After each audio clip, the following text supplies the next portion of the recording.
Hello to you. I'm Michelle Eve, and welcome to episode 7 of the Mystical Times blog podcast. In this episode, I'll be sharing some real-life experiences of time slips, where people seem to unexpectedly experience the past for just a moment or two. The present seems to peel away, and the experiencer gets to see what would have been in that area way back when. Just what are these people actually experiencing? Does time actually have the ability to slip backwards?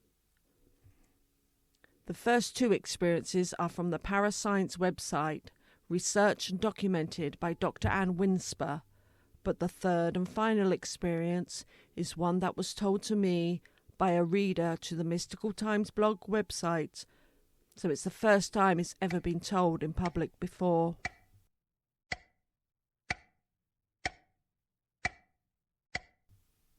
The first time slip experience I'm going to talk about happened at Central Station in Liverpool, which is just off of Bold Street, and Bold Street has had many reports of time slips.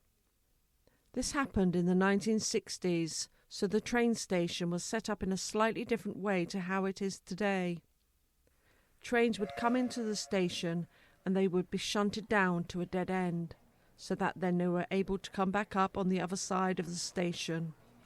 Also, when passengers left the station, they would have to climb a long stairway, so they would end up going into Cases Street, which would have been on their left. This was also the entrance to the station as well, so the stairs would be quite busy with passengers leaving or arriving. The person who had this experience, I'll call him Bob, said he had started to descend the stairs as he was going to catch a train, and the stairs were packed with people leaving the station. As Bob looked towards those ascending the stairs, he caught sight of who he thought was his grandmother. She had passed away several years ago, but Bob said she had her own definitive way of dress. He likened her style to the styles of the 1930s, a very prim and put-together stylish look. He was certain it was her he was seeing. He tried to reach her, but the stairs were so packed he was unable to. He then saw his grandmother turn left towards the exit. He then saw a gap in the crowded stairwell and rushed up to try and reach her. He ran out of the exit, and she was nowhere to be seen. There was nowhere else she could have gone in such a short time, even if she had been able to run. Bob was bewildered by what he had experienced. He knew his grandmother had passed away, but then he knew he had seen her on that stairwell.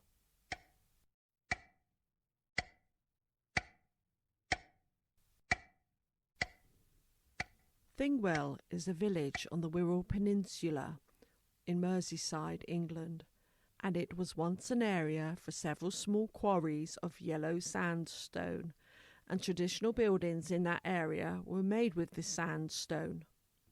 This time slip happened in the 1970s, and it was experienced by Mrs. Damson, who had not long moved to the village with her husband and 4-year-old daughter. Soon after moving in, her daughter was unwell, so Mrs. Damson took her out in the pushchair to give them both some fresh air. It was a sunny day for a walk and also a good time to get to know her local area better. Mrs. Damson proceeded up Mill Lane, which was opposite the primary school. The land was tarmacked for a portion, then there were cobblestones beyond the tarmac. She walked along the cobbled lane and saw a cottage on her right-hand side. There was an old man leaning on a front garden gate who was smoking a pipe.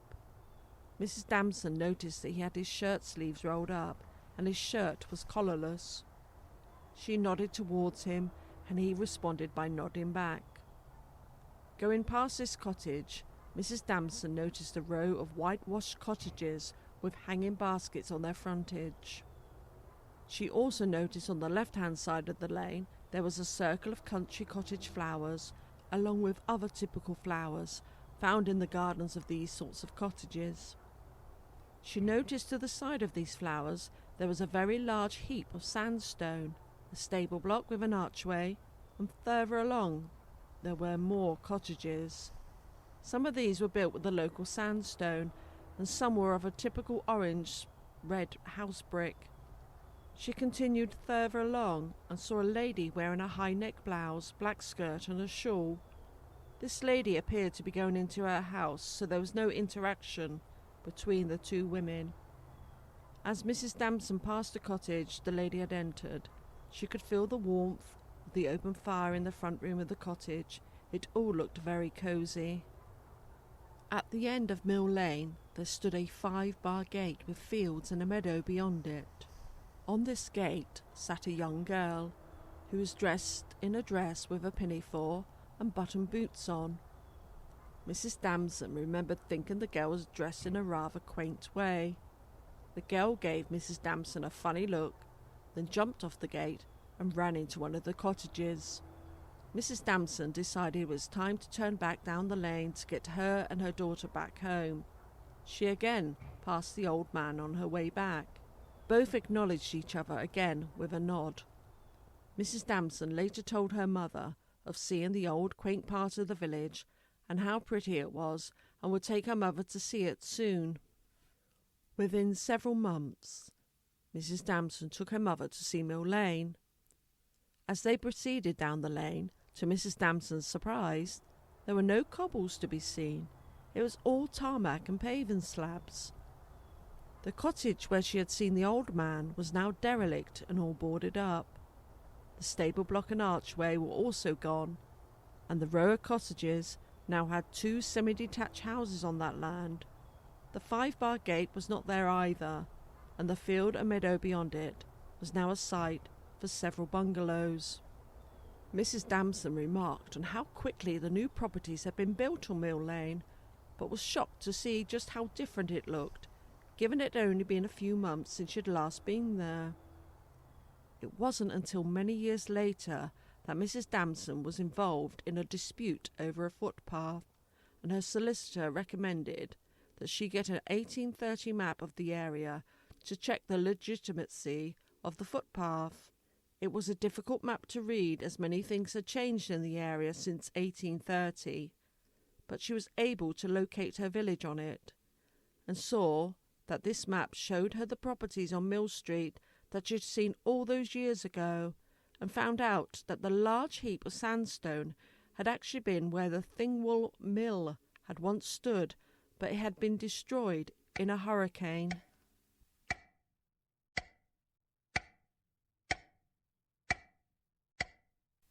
And now for the final time slip experience.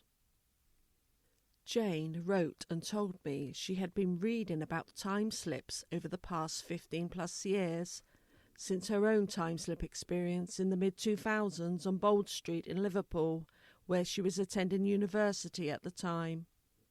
It was late autumn, around November time, and Jane said it would have been around 3 p.m, as she was due to meet a friend for a few drinks and then on to a restaurant for a meal. The weather that day was dull, overcast, and very blustery. Jane was meeting her friend at Central Station and was walking down Bold Street towards the station when she thought she would give her friend a call to tell her she was nearly there. Jane called her on her mobile phone, and they started to chat, but halfway through the conversation, and coincidentally nearly halfway down Bold Street, the call went dead.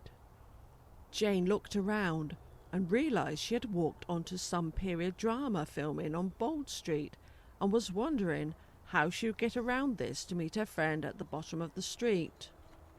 Jane went on to describe just what she had seen. There were horses and carriages, mud, straw and muck in the road, and the women were dressed in big gowns, and the men wore suits with tails and hats, just like you would see on a vintage Quality Street advert. It seemed to have been a no expenses spared production, even down to the large oil lamps in the street. Jane noticed that the atmosphere was very calm and vibrant, like if it was during the spring or summer season. An elderly man sweeping outside a shop gestured for her to get out the way, but she didn't speak to him. She just did as she was told, and felt very annoyed that she had stumbled on what she thought was a film set. The whole thing probably lasted for around a minute. She looked down at her mobile and tried to call her friend again, and as she glanced back up, everything had gone back to normal, just like she had imagined the whole thing. When Jane met up with her friend did believe her, as Jane was in a confused state and rather dizzy, and also her friend said she had tried to call her back, but the call wouldn't connect. Only after this did Jane realise that she hadn't been the first to encounter a time slip on Bold Street, and Jane's final comments about her experience was that it was so surreal.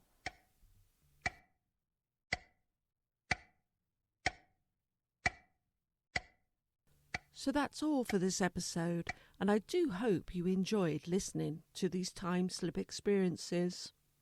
And don't forget, if you've had a spooky encounter, especially in Gloucestershire, then I would love to hear it. You can contact me, Michelle Eve, at mysticaltimesblog@gmail.com. For episode 8, I'll be sharing some ghostly hauntings that happened in Gloucestershire. Till next time.